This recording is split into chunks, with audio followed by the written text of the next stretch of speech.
Hey, my name is Tim Daniel, and welcome to a fantastic edition of Late Night Reds, brought to you by the Riverfront. Folks, it is my birthday episode. Well, my birthday is tomorrow, but so we're celebrating my birthday a night early. Absolutely.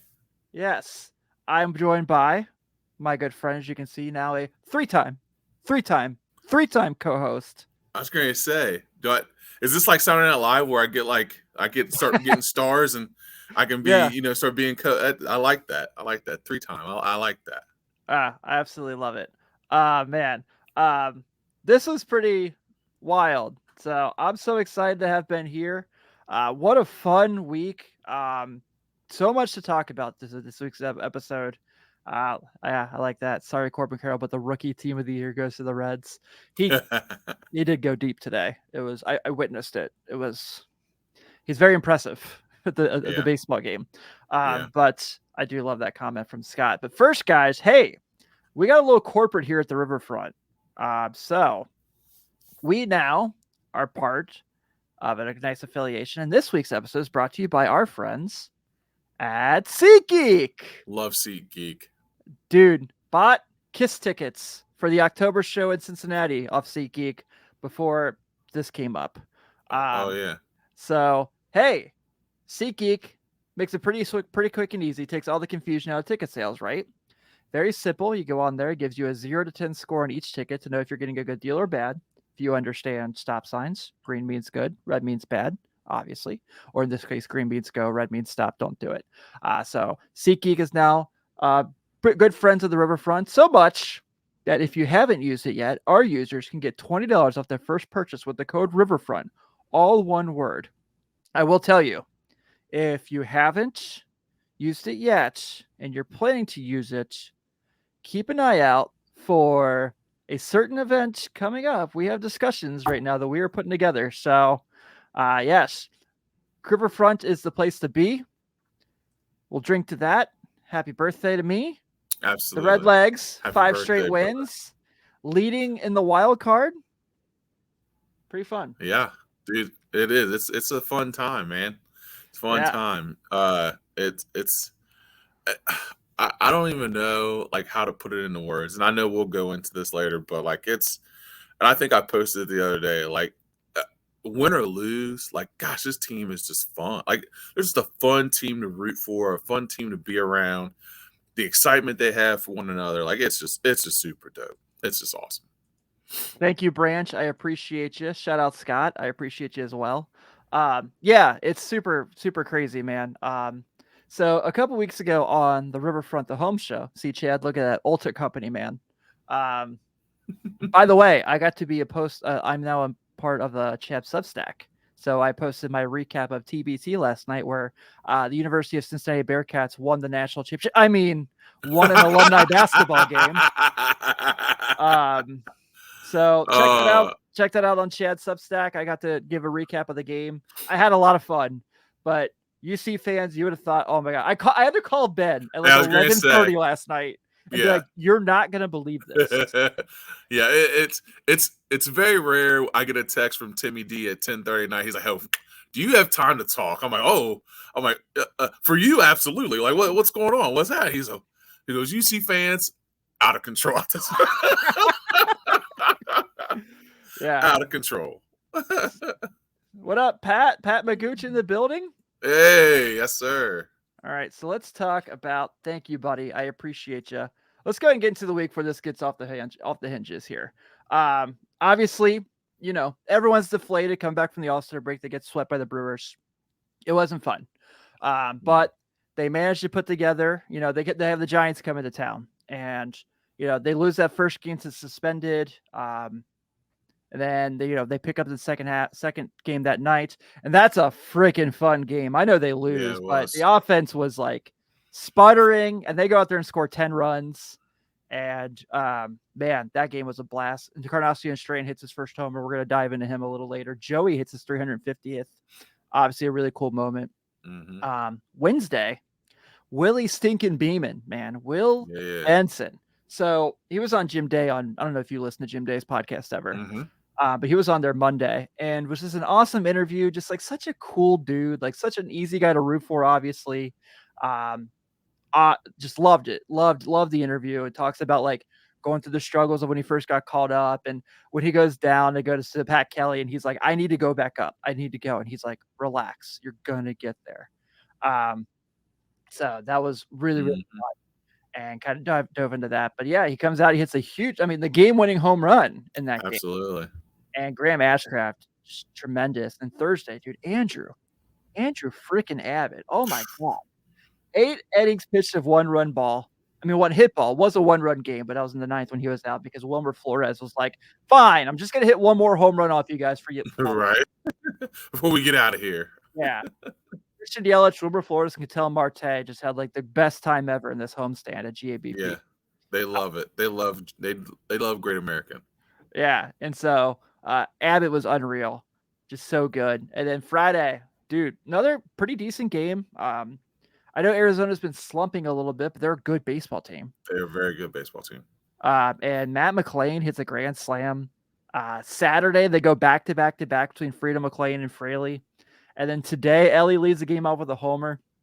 And I have to go out and call out some of the guys in our Riverfront Slack because Nick Senzel's obviously got like it coming out there, and people are like, why is he in this game? He can't hit lefties. They're talking all that Nick Senzel smoke. Mm-hmm. What's Nick Senzel do, folks? What did he do today? Tell me.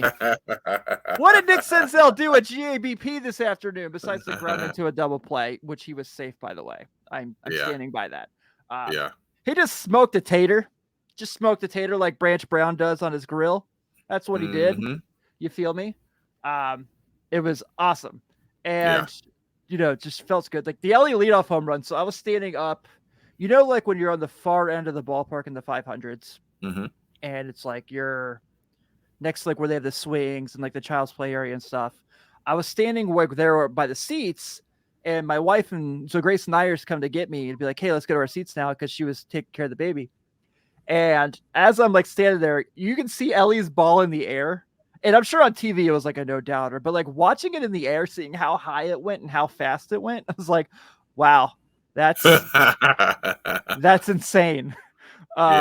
So that was pretty crazy. But man, just like I was so impressed with the fact that like even Monday after they lose that Giants game, Tuesday technically, right. you know, it's like a thing where people are like waiting. So Chad and Nate talked about this week on their show. People were just waiting to be like, well, we told you, like, they're not for real. Like, it was a lucky run. This was nice while it lasted. It's 2014 all over again when they choke out of the All-Star break. And they were just like, all right, we'll just put 10 runs up in a game. It's like, well, you lost that one too. Your pitching, who's been holding you up all year on the bullpen, they fell apart. It's like, all right, fine. We'll just win tomorrow and go out there and win these games. And, man, so, okay, I have to get this in real quick that I talked to you about, and I texted this to Chad earlier. So there's some conversation about Blues Traveler between Pat and Chad right now in the chat. Okay. And August 18th. So, you know, we're trying to put a huge event together for our Riverfront listeners, something we're really excited about. Details to come. I noticed today we should have done it on August 18th against the Blue Jays because it's Yacht Rock concert night at the stadium. They're giving out a Yacht Rock Reds hat. And we're the Riverfront. Bro.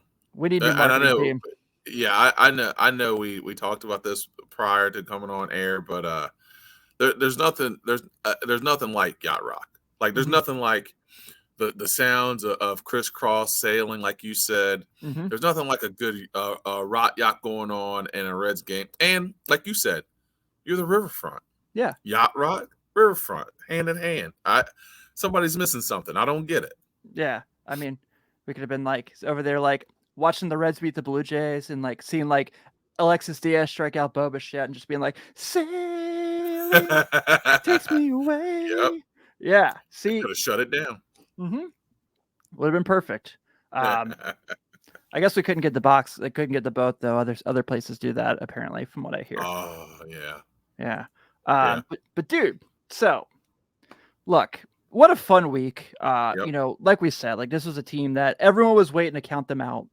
And Yeah. they were like, "No, we told you, we still got this." And Yeah. Yep. No, go I ahead. agree. Yeah. It's here's the cool thing about it, man, is that, and we've talked about this before, the youthful energy. They're too naive to know the difference. Like I they're was gonna young bring this guys. up. You know what I mean? They're young guys. They're hungry. They're in the they're playing Major League Baseball. They are too they're too unaware of slumps and streaks. They just want to play ball. Like they just want to play ball. Whether they win 10-11, whether they lose 10-11, whether it's a one-run game or it's a back-to-backs or grand slams, these guys just want to win. And to an extent, that is the cool part about it. Like these guys are coming in mostly rookies, mostly just caught up this year, and they don't listen to the static. They're not listening to the noise. They're not listening to the All Star break slump stuff. They don't listen to none of that stuff. All they're like, dude, we just want to go out, win game by game, piece by piece, and it doesn't matter who it is. It could be Votto one night, it could be Will Benson one night, it could be Senzel, it could be McLean, it could be Ellie. They all complement one another, and that's been the coolest part about all of it, man. Is that those guys have been incredible, and they're just playing to win baseball games, and they don't get caught up in the ups and downs. They're young to not know, but they're mature to know the difference, which is crazy, which has been a lot of fun. Yeah, I agree. By the way, Chad said that we need more of you on the riverfront. Yeah, I appreciate Chad. As Ben's tax guy. By the way, Chad, you have the power to do this. This is kind of your baby. But as Ben's tax guy, you're gonna have to send the W-9 to him just so I Hey. can make sure that everything is lined up. Yeah, we're good. Yeah, but you mentioned the two everyone kind of agreed. Too naive to know the difference is like the best way to describe it, because it is just like we're just dudes having fun in this brand new experience, and we're really good. Like we're really Yeah. talented dudes. Man, like you look out there on the field, like and I was looking at this the other day when I was watching. It's crazy to me. Has there ever been a team, Tim, and you've watched a ton of baseball, and you've Yeah. watched a ton of Reds baseball, where you look across, the guy playing first is a rookie, guy playing second's a rookie, guy playing short's a rookie, the guy playing third's a rookie, the guy playing center's a rookie. All these guys are first year call ups or late last year first year call ups, Mhm. and are major contributors to a team right now that's winning the wild card and a half game out of first place. I've never seen anything like of course you've seen one or two rookies come in and have Yeah. years, or one or two rookies come have an impact. But like you look at like guys like Andrew Abbott, you look at guys like McLean, Ellie, Steer, like all these guys are ECS. They all came in. They're all rookies. Like, have you Yeah. ever seen this kind of impact from a rookie, like a rookie group that came in and they are not supposed to be where they are, but have battled this whole year. Like I've never seen a group of this many rookies have this kind of impact and it be this sustained. Yeah, like you've seen groups of young guys, right? Like I mean, Right. the Reds are a perfect example. The Bruce, Votto, Phillips, Stubbs, Yep. Yep. Cueto Yep. teams were Mm-hmm. like they all kind of came up in like a time frame, but it Yeah. wasn't like okay, Matt McLean's up this week, Ellie's going to be up in 3 weeks, Christian Carlos Strand's going to be up a month after that. Andrew Abbott's going to get a couple starts because Nick Lodolo's hurt. Like, it was like okay, so Homer Bailey comes up in 07, Mm-hmm. Joey comes up at the end of 07. Drew Stubbs comes up in 09. Jay Bruce comes up in 08. Like Cueto's up at 07. They traded for Volquez. Mm-hmm. Ryan Hannigan, who, I'm not going to go here and talk like he was like a world beater offensively, but like, there were very few guys in that time you wanted more behind the plate as a pitcher than Ryan Hannigan. Yep. And you're starting to see that now. And like, what makes that so unique here? And like, look, we're joking about the Blue Jays and that whole series coming up in August. Yacht Rock Night by the riverfront, by the way. Oh, man. Where like Bo, Vlad Yep. Jr., Caven, like those dudes all came up relatively close to each other, but not this close, right? And I think that's what's kind of really cool about it is like, so there was it Friday? think it was Friday. Mhm. Someone can correct me if I'm wrong. It might have been earlier in the week, but the Reds socials posted a picture on Twitter. It was like the all rookie infield because it was the game India was DHing. So it was like Mhm. Strand at first, McLean, Ellie, and Steer all Yep. in the infield. And I was like, that's freaking wild because like the machine, we brag about the machine. Like the machine is like it's our 96 Chicago Bulls, right? Like that Absolutely. is our like, Absolutely. but that wasn't even like they were young together and grew up together, but it wasn't like within a few weeks those guys came up. Yeah. So No, it wasn't like that at all. yeah, and it's just like, man, it's so awesome. And like, so I saw a stat that popped up today that ESPN Sports shared, and this is kind of just tells you everything you need to know about this team with your comment. So let me see if I can find it again. They were talking about, I guess, so Luke Weaver's ERA in his Mhm. last 10 starts is like 8.79. Mm. I'm just, yeah, 8.79 his last 10 starts, and the Reds are 9-1 in those games. I've never seen anything like that. No, not at all. That's insane. Yeah, and That's insane. yeah, that's a conversation. So, Yeah. we got, with all the good we're talking about today, David Bell got very lucky that they won that game Yeah. because Luke Weaver did look pretty good for the first two runs of the order.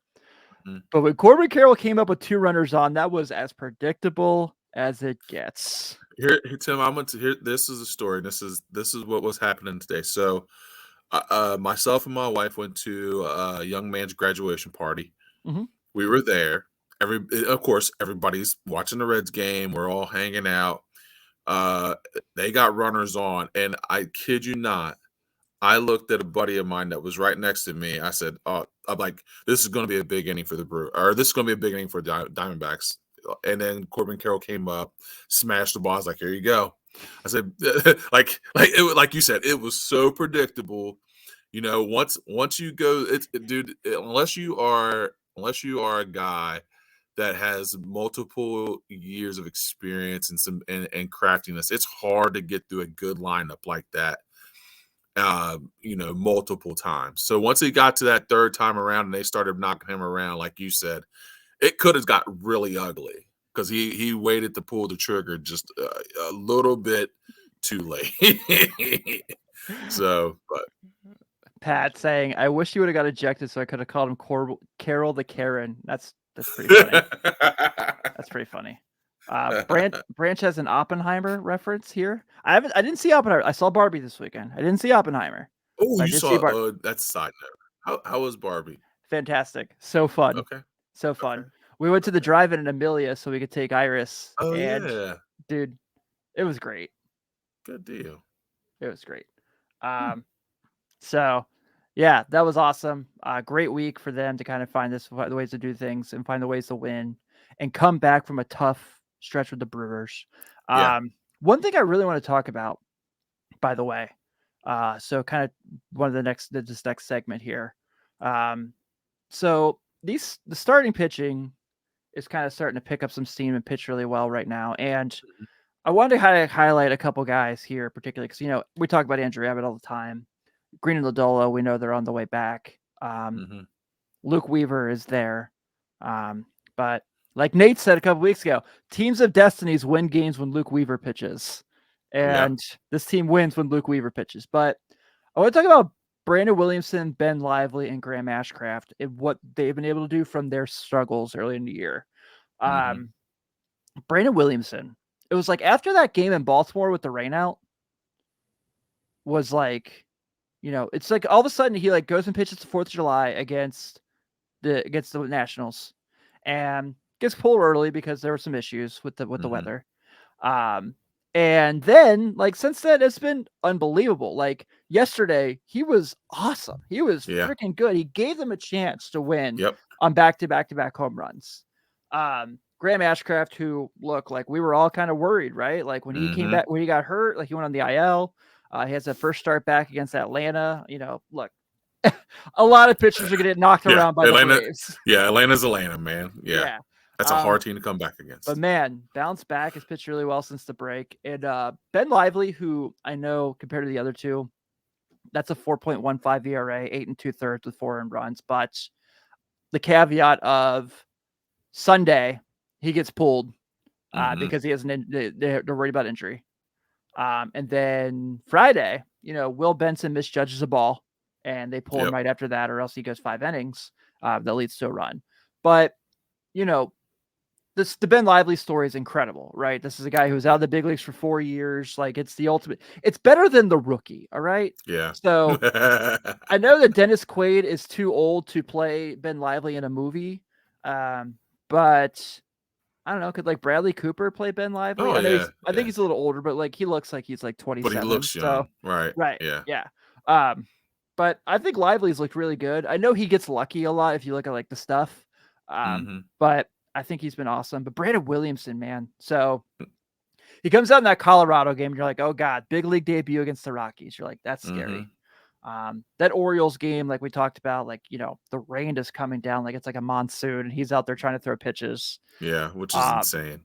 Yeah, it's freaking crazy. And like since then has just been awesome.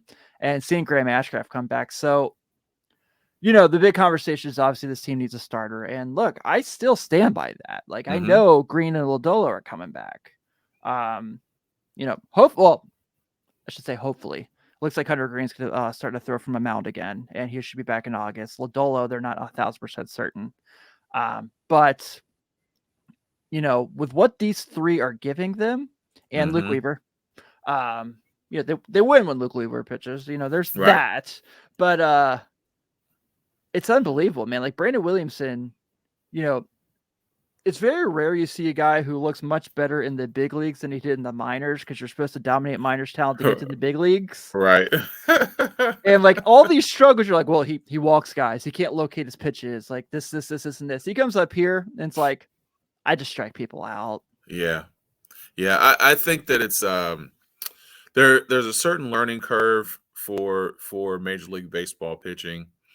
And we saw this, and we talked about this before with Hunter Green and Lodolo both. Like there's a certain comfort level when you are a major league pitcher as to how your growth is going to go. So, speaking of Williamson, like we're talking about him, like there are certain things that you got to go through in a process in order to be successful as a major league pitcher. I know that those guys are going to struggle at some point. Yeah. However, they are still learning to pitch to major league pitching. And that's why, like, even with Lively, like that doesn't really concern me. I mean, it concerns me, but it doesn't, because guys are learning. But I think overall, these guys are pitching at a level that's it's sustainability, right? So Right. we know Hunter Green's coming back, hopefully. Lodolo's coming back, hopefully. Abbott has been incredible. So you're Ridiculous. yeah. So but you're once again, it's like home, it's your own homegrown talent. It's your guys that are going to battle every night against good teams. Like it's not like they're pitching against scrubs. I mean, these are good professional baseball teams. So they're going to get knocked around some, but our lineup is so good that you can afford to have a 4 to 6 point ERA and still win games. You know what I mean? So they're gonna we don't have Glavin Smoltz but we have guys that are consistent. They're getting guys out. They're getting good outs, and then we have middle relievers and the world's best closer to close games out. So as long as they can give you 4 to 6 good innings of 2-run, 3-run baseball, we're going to be in every game. Yeah, and I think like in the Weaver situation, it's like just keep us within blast range, and we'll find a way. And that's like impressive, right? Because that's 97, like that's late 90s Yankees stuff right there. Yep. Keep us in the game because we'll score runs. Yep. Is that the and I think that's what those guys are doing. It's a learning curve. Also, though, that they know that if you keep us within 3 to 5 runs, anything's possible for us. Yeah. You know what I mean? So, there's not that pressure that you got to pitch in one-run games all the time. So you're going to have your mistakes. You're going to you're going to make mistake pitches, but Mhm. there's not the pressure that you got to go out there and throw no hitters every time. Like there's no pressure with this lineup of having to do that. So you can go out, make mistakes, do things, and learn and become better pitchers with a lineup like we have, going out night after night. Yeah, for sure. Scott Bergier asks a really awesome question here, and I think it's a really fair one because if the Reds do go get a starter, you got to think that after if let's say Hunter Green and Nick Lodolo comes back and they trade for a starter, Mm-hmm. that means Luke Weaver's out. I don't want anyone to lose their job, but Right. Yeah. And then they bring in let's say Dylan Cease, just for example. I don't think it's going to be Dylan Cease. I would be happy, but I don't think that's going to be the case. Yeah. How do we feel about Brandon Williamson for the pen for long relief? So this is interesting because if you ask me, Brandon Williamson is 1,000% proof that he needs to be on the big league roster. Like, you cannot send him back to Louisville. Would he probably develop more as a starter in Louisville? Yeah, probably. But he's a guy that you can count on to get outs, right? Lefties and righties. Now, albeit, he's pitching against the Dodgers on Friday. We might be having a different conversation next week about that. Yeah. But he has been tremendous. And like many people are saying in the chat tonight, they need another lefty in the pen. I think Alex Young has been really, really good. He's been far better than we expected. But man, he had that rough game in San Francisco where Lucas Sims had to come in the suspended game and fix it for him. So this is I don't hate this idea because, like I said, I can't see a situation right now where you send Brandon Williamson to Louisville. No, because winning the division and being in a wild card is all about your pitching. So you can't send a guy that's pitched that well off of your roster. Like, you have to have him somewhere. Right. And like you said, you need lefty arms, you need lefty relievers, and the guy has proven that he can get major league outs. So if you bring in another starter, you can move him to the pen. He can do long relief, and still be effective because he gets outs. Yeah, I mean, bullpen days are going to happen, right? Like Arizona had 2 in this series. So that's good. And Pat makes a good point. I think Brandon Williamson's probably outpitched Lively for that last roster spot, that last rotation spot. And I love Ben Lively. I think he's tremendously fun to watch pitch. But yeah, Scott, I think that's a great question. Thank you for submitting that because it's a very fascinating conversation. My dream of Shane Bieber coming to the Reds seems like it's not going to happen now that he's gotten hurt. And the Guardians, even though the AL Central is brutal, everyone talked all this smoke about the National League Central forever, and we have 2 teams in there right now who are in playoff contention. Check it. All right. Yeah, check it. Let's talk about Christian Encarnacion Strand because this is his first week in the big leagues, and you're of course someone that I text daily about everything going on in my life. So his first week here, and we're gonna go into obviously how the stats look amazing for his first week, but we're gonna get into what we see from him. And look, 304, 333 on base, 435 slugging, 768 OPS. That's gonna go up, is what's crazy. 1 homer. That homer was looked like the easiest home run I've ever seen in my life. It looked like it was oh, you're throwing a slider away. Okay. No, reach out and touch it. No phase, not phased at all. Just an easy swing. 6 runs batted in. Had 2 huge ones today to kind of separate the game and give the Reds that 4-run cushion when the bases were loaded. I definitely thought he was going deep. I thought it was going to be a grand slam. I really did, but I'll take the 2 RBI there. I think he's so the stats look great. And again, Ellie's gone through, Matt McClain went through for I don't know, a day, but has gone through. I think Matt McClain had 6 at bats, maybe that was like that, but his curve was a little quicker. Yeah, but this is awesome.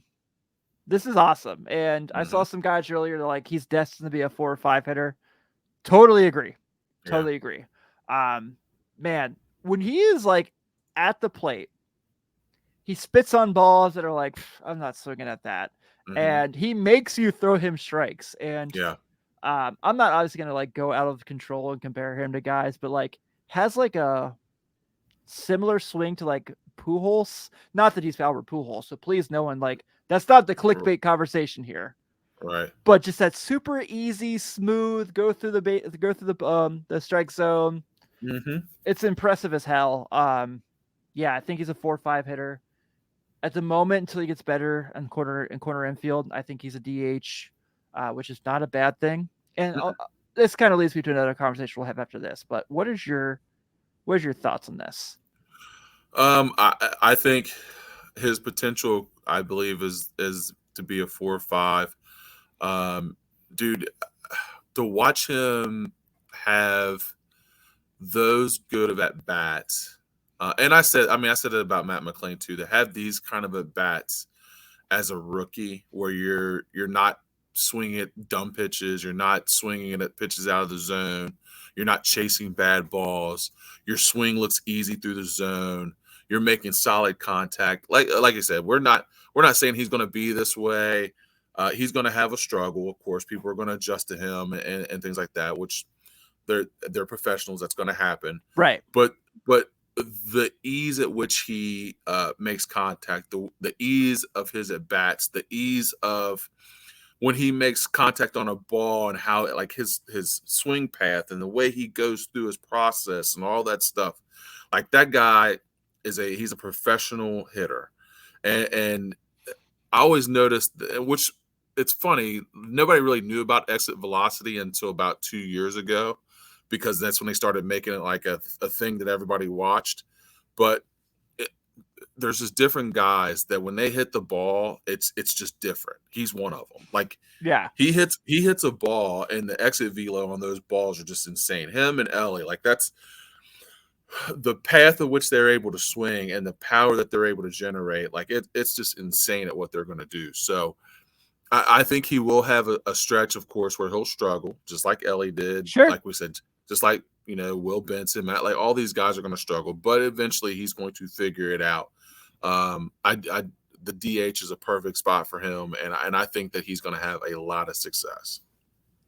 You know what's wild is like, so they pull up their top 3 prospects hitting wise, right? They pull up their top pitching prospect. Mm-hmm. And it kind of goes into the conversation we had earlier about just all this stuff that's kind of happening right now. This isn't over. This isn't like, okay, we got all our guys now. There's still people coming. Mm-hmm. Yeah.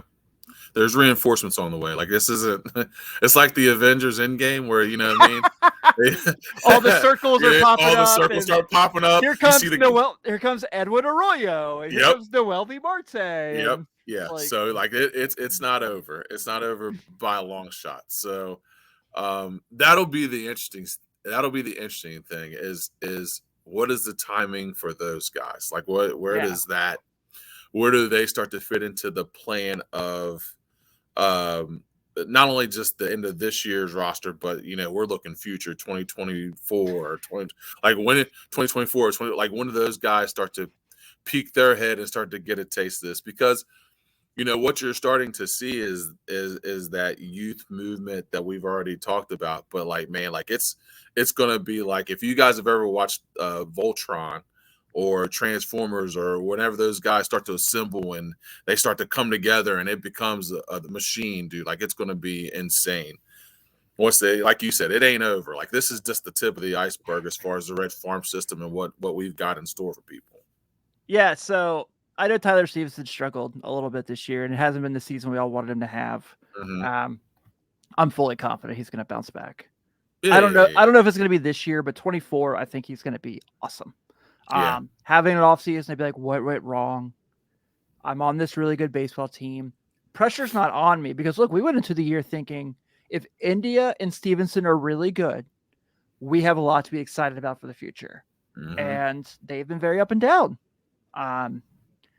And now it's like, is India the odd man out? And this conversation is going up, which kind of pains me because I do really like him. But, that's neither here nor there. We'll get into that forever. But, now it's like, okay, so Matt McClain is just like incredible. It's so awesome. Yeah, Scott makes a great point. Tyler Stevenson behind the plate this year has been awesome. Yeah. Has been Yeah. really, really good.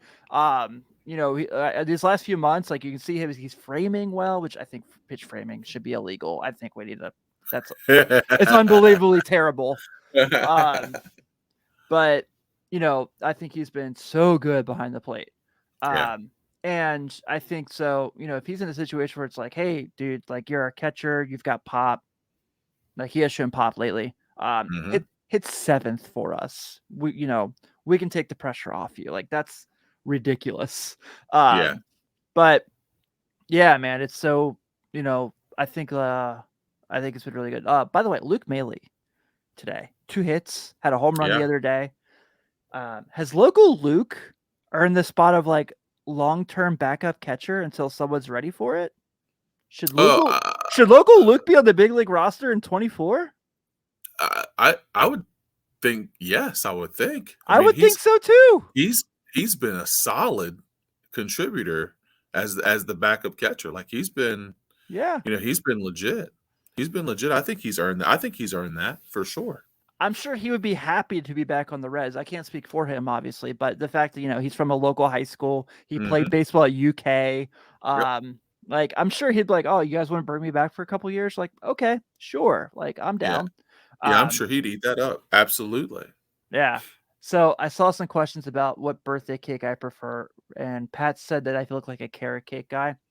I won't lie, I do enjoy carrot cake, but and this might be cheating, but I am like an Cold Stone Oreos ice cream cake thing they got going on.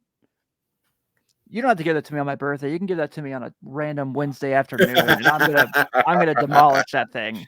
I know I just posted this week how I lost all that weight, and I feel really good. My body feels great, but man, Oreos, ice cream, and cake. No matter Hmm. how good my body is doing, how good I feel, never going away from that. No. Yeah, Scott says here, having Stevenson as an 8-hole hitter speaks to how deep the lineup is. Yes, like Yeah. look, Will Benson has been awesome in the 9-hole, and I understand that if it's not broke, don't fix it thing. Move him up in the lineup, Yeah. dude.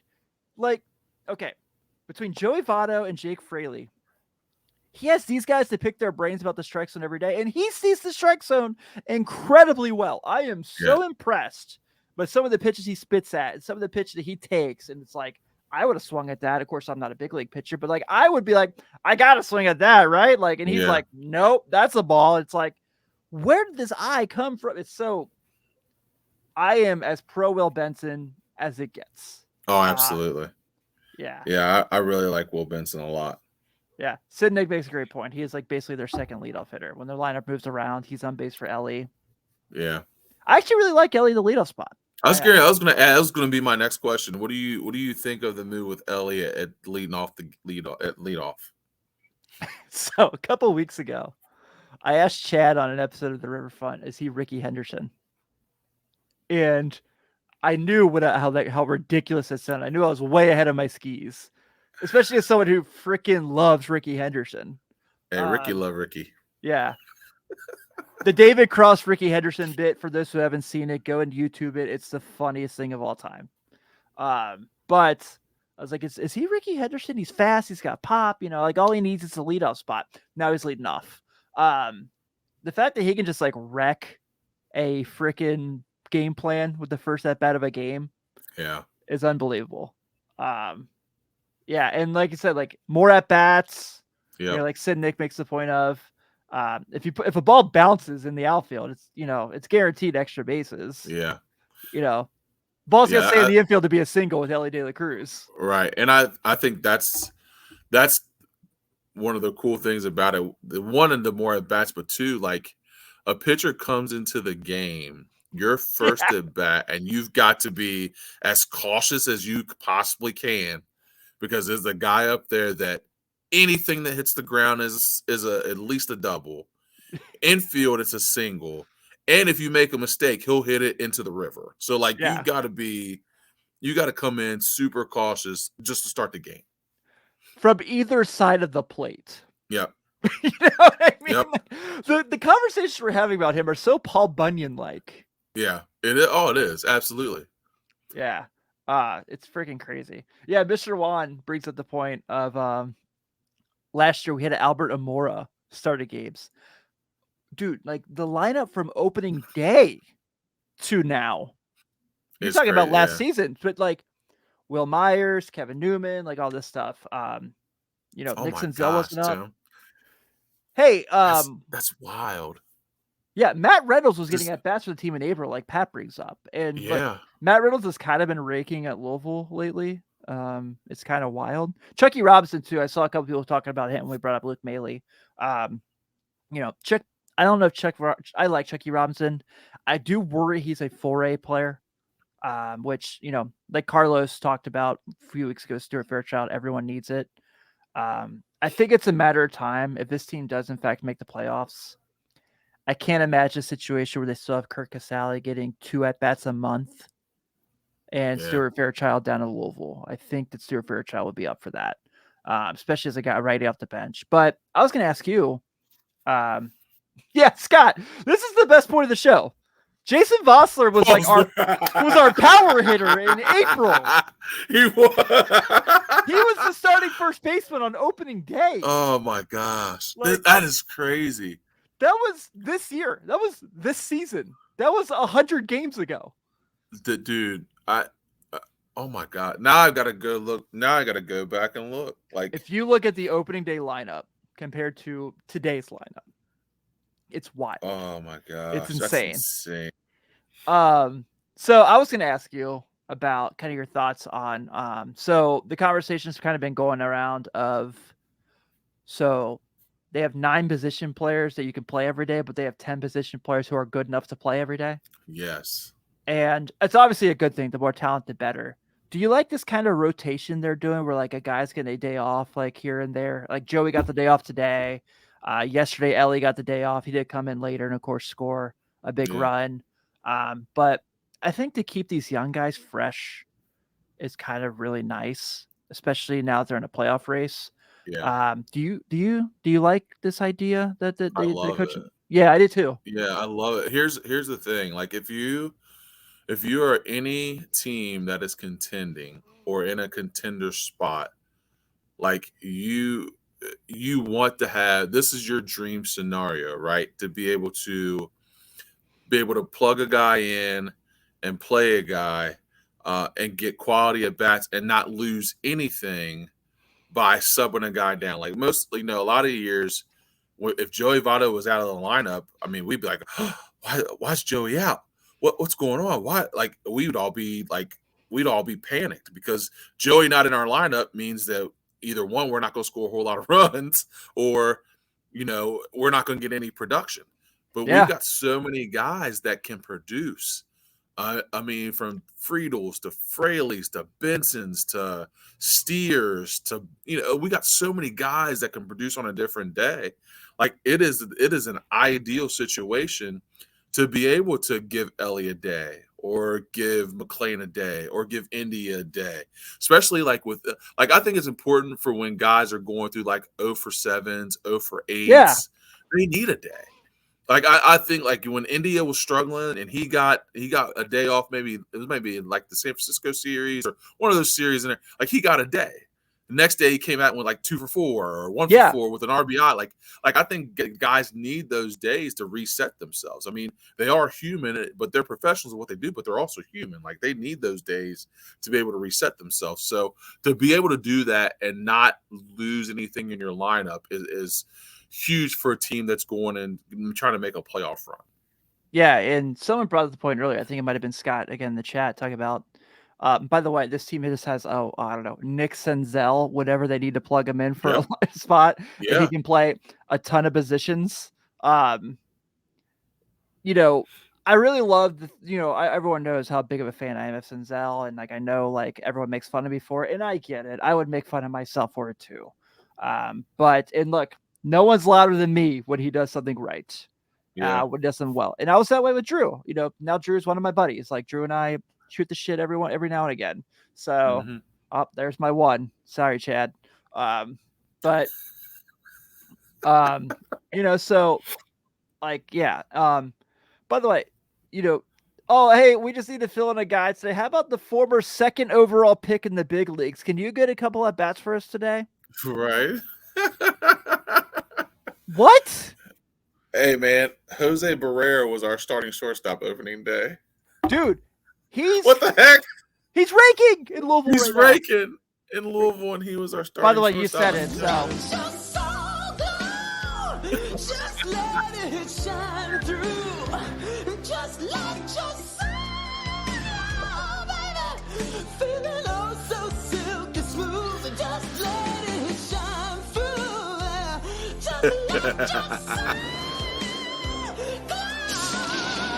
soul glow. There was a bunch of like. I saw everyone was like Tim when you said Barrero, so I was like, all right, I got to do it. So. Oh man. Oh man. But yeah, it's so funny. Yeah, man, and like he might still. Yeah. It's so hard to give up on him because. Yeah.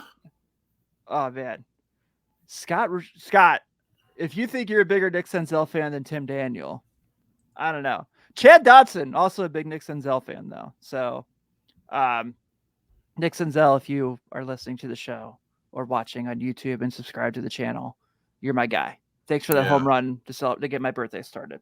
There you go. You made the point earlier about Joey, and when it's like when he wasn't in the lineup back in the day, you had to be concerned. Oh yeah. What is life like for him now? Because look at the lineups he's played with. It's like, oh, hey, I've got Patrick Keevlahan batting behind me today in the cleanup spot. It's like, oh, who do you have batting behind you at 7th right now? Oh, Tyler Stevenson, Spencer Steer, and Will Benson. Yeah. I mean, by the way, I hit 6th in the order, and that's what's behind me. Yeah. I mean, to him, I mean, it's got to be. It's got to be a dream scenario for him. Like, one, he doesn't have the pressure of being the guy. Like, you know what I mean? Like, all those years, dude, he had to carry this franchise. All those years of winning MVPs and being an all-star and all those years he had to carry the franchise and apologize for the franchise for the things, the lackluster performances. Like, he was the guy up front, like, hey, we know Reds fans deserve more. We know, like, all those years of having to do that to be here now where you've got young guys that are hungry, that you got young guys in the lineup that protect your at-bats, they protect you in the order, and you got guys behind you that can hit well in the order. For him, it's a dream scenario because he doesn't have to be the guy. Any one of those guys we talked about this earlier, any one of those guys can be the guy on a given night. It doesn't just have to be Joey. So for him, it's got to be like, he's got to be loving his cake and eating it too. You know what I mean? So not only am I happy to be a part of the success of what's going on, I don't have to be the guy for all of that to go on. So for him, it's got to be incredible. He's got to be super excited about all that stuff. So it's got to be cool for him to see. Scott is now challenging me to a Senzel off. Oh no! Oh, you got the jersey in your closet, Scott? So do I. All right. So do I. Okay. All right. Yeah. So, when election season comes up in November and we have to do the election for the president of the Nick Senzel fan club, Scott Ruggiero is going to be my opponent. So we will have the debate here on Late Night Reds because we'll need things to talk about come November, believe me. But yeah, it's I love that we're seeing it. I love that he is getting his love. And I think we talked about that earlier. Like it was good to see him. We talked about this the last time I was on, I believe. It's good to see him back to being healthy and being the contributor that we know he can be. Like it's really cool to see that. Yeah, if he's playing for like the A's, he probably needs to be their best player, right? Yeah. Here, just fit in. Just fit in. Do what you got to do to get at bats and just fit in and do what you do. Yeah. I mean, he's, Barry Bonds against left-handed pitching. It's ridiculous. Right. So want to pull this up real quick to quote Mr. Marty Brenneman. How we looking? Mhm. This is how things look on both the divisional standings and the National League wild card. So, how big were those Diamondbacks and Giants series to win 4 of 6 in those series? I mean, I'm sorry, no. Yeah. Yeah. No, 4. 5 of 7. 5 of 7. 5 and 7. Yeah, duh. 5-game win streak. Come on, Tim. You got this. Okay. So these are the two teams they played. These are the two teams they had to beat in those series. And they did it. So they now have the top spot in the wild card.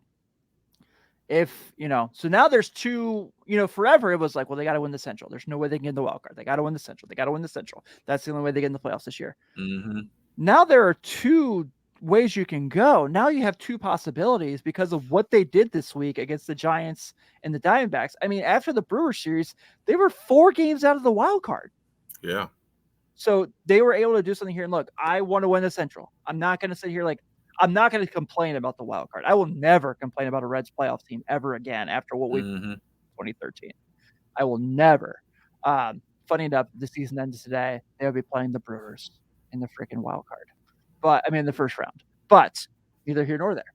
Oh, Scott, that's impressive. Scott, DM me so I can see this stuff because this is dope. He says he's got an autographed rookie jersey and his 75th JRD jersey. That's Oh, wow. maybe he's got me beat. Okay. I was going to say, jeez. We'll still have the campaign. Still got to run the campaign. Chad, I'm going to need some budgeting for marketing for this campaign. But going back, yeah. So this is like now there's two different ways you can go to freaking get here, and it's awesome. I want to win the Central. Obviously, the Brewers are the one team they can't get over. Thank God this is the last time they play them. But dude, like the Reds compared to the Brewers here gets really, really interesting. The rest of the way as far as strength of schedule. I know the Reds got the Dodgers on Friday, and the weekend series that's going to be interesting. But the Brewers do not have it easy. They just lost 2 or 3 to the Braves this weekend, where they had that game won today, and Atlanta does what Atlanta does. Man. But it's it's pretty fascinating. So I'm really excited that we're at this point now, obviously, and just awesome. So that's what this week did for the team to give them this element. I would love nothing more than Game 1 of the 2023 National League Divisional Round to be at Great American Ballpark. I would be there, maybe shirtless. I don't know. I know it's October at night on the river, but I don't.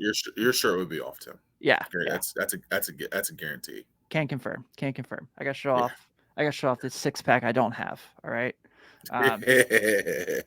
But yeah, this is awesome, man. And this gets interesting too if you look at. So I don't think we're gonna have anything here where Marcus Stroman's the guy who's come up for the Reds. Gordon White, who's now the guy for he's the beat writer for the Reds and for the Assistant Inquirer. Used to be the beat writer for the Cubs, and he's got to know a lot of people in Chicago really well. He's basically said there's no chance the Cubs will trade within division. So Marcus Stroman probably not coming to Cincinnati. We know St. Louis, they've already claimed they're going to be sellers. They had that 5-game win streak for like a minute there. That was cute. They obviously went ahead and got swept this weekend. So that rules. And then, Brian Reynolds, it's going to be interesting. I know they signed to that contract, but they signed to that contract. And by the way, they're 11.5 games out of first place. And who's the guy they could probably get the most for right now if they want to move on? Probably Brian Reynolds. Brian Reynolds, yeah. No one's jumping at the bit to trade for Andrew McCutchen, folks. I mean, if they put O'Neill Cruz in the market, someone will go for him, but that's not happening. I know he's hurt. He's out for the year, but... Gosh, remember when people thought Pittsburgh was going to win the division? Losers. Losers! The same old franchise they always were. They're 20-8. They're going to take over. They are who we thought they were. They are who we thought they were. As the late, great Dennis Green would say. If you want to crown them, then crown their asses, right? Yeah. Dylan Cruz was like, I'm not going there. You kidding me? Right. I mean, they did get Paul Skeens. Paul Skeens might pitch for the Pirates, I don't know, in September. Like, he's pretty much better than what they have. Mitch Keller's going to be an interesting trade target for them. Well, they moved Mitch Keller, by the way. Yeah. So, brings us to here. So, for the final time in 2023, the Cincinnati Reds are going to go up to old Milwaukee and face the Brewers, and these are your pitching matchups. So, Monday, we've got Doug on the mound going against Colin Ray. And I love that matchup for the Reds, especially the way Grasscraft's pitched the last couple days. Let's go matchups. Tuesday. What is this matchup on Tuesday? Like Andrew Abbott versus Corbin Burns. Yeah. That's gonna be another 2-1 kind of game. Yep. Hopefully for the Reds, but I don't know. If they can score 2 runs against Andrew Abbott, I'd be blown away. But and then Wednesday you got Ben Lively against Freddie Peralta, which, like I said earlier, Ben Lively looked awesome in that Sunday start against the Brewers before he got pulled for injury. He was great. So this is Corbin Burns' numbers against the Reds this year in 3 starts. 18 innings, 5 earned runs, 26 strikeouts in 3 starts, and 18 innings. That's a strikeout and a half an inning. Yeah, and it's 10 insane. walks. Mind you, one of those games, he barely made it through 6, too. Yeah. That's the wild thing. He's incredible. Thank God, Brandon. You know, Brandon Woodruff, I guess, is still a little bit of ways away. Thank God, for the sake of this year. But Right. man, just so I don't know if I'm excited for the series, obviously, because it's, you need these games. You can't get swept. You can't get swept. No. You might lose 2 out of 3. That happens. It's the Brewers. This is what You got to they get do, one, people. though. You got to get one of these. 2 ideally. 2's ideal. 3's perfect. 3's chef's kiss, obviously. Yes. But you got to get one, at least. And so, this is going to be pretty awesome. Scott says, anyone to come to St. Louis for the last series of the year, I'll host. So, Scott, I'm going to Cleveland for the series before that, actually. I'll actually be in Cleveland this week. I feel like I'm having an affair on the Reds Tuesday because they're playing, and I'll be at a Guardians-Royals game. Oh. So I told Grace's family, I was like, look, I'll happily go to the game, and I really appreciate it. I was like, but I will be watching the Reds on my phone. Yeah. While I'm watching the Guardians game, because of course I want to see Jose Ramirez hit tanks. Right. But I can't right now. You got a job to do. Yeah. Reds are playing, you know what I mean? Yeah, Riverfront. Yeah, Right. Rock Night. Right. Oh man. So perfect. Ben, this is so fun, man. I always love when you're on the show. Everyone, all the listeners, all the people in the chat love when you're on the show. They love having you come hang out with us. Awesome. Chad is ready to hire you for Sunday nights with me. So I think we can make that happen. Everyone who stopped by to wish me a happy birthday and hang out. This was really cool. I've talked about this a million times. I know everyone's probably sick of hearing it. I love nothing more than Sunday nights at 9:00, knowing I'm going to be here talking about the team I love the most. I used to go to games with my dad, with all of you. Like, it's my favorite thing. I look forward to it every week. So this was a lot of fun. I really appreciate you all. Let's go beat the Brewers. Hey, we'll drink to that, right? Let's beat the Brewers. That's M's down right now. Let's beat the Brewers. Let's get it. I love it. Everyone, enjoy your week. We'll be back next Sunday with should I say it? I've got a guest. It's a fun guest. Oh. Whatever. I've had a couple bourbons. I'll tell you guys. Jumbo Diaz is joining me next Sunday night. Oh, that's huge. Yeah. Jumbo Diaz is going to come hang out with us next Sunday night. So if you guys want to come catch up with old friend Jumbito, we're gonna chat it up. There it is. Yeah. So hopefully he doesn't cancel on me now that I advertised it. But yeah, Jumbo Diaz will be here next Sunday at 9:00 with me. So come through, Jumbo. Yeah. Everyone, have a good night. Go Reds. Enjoy the week. I'll talk to you guys then. Beat the Brewers. Beat the Brewers.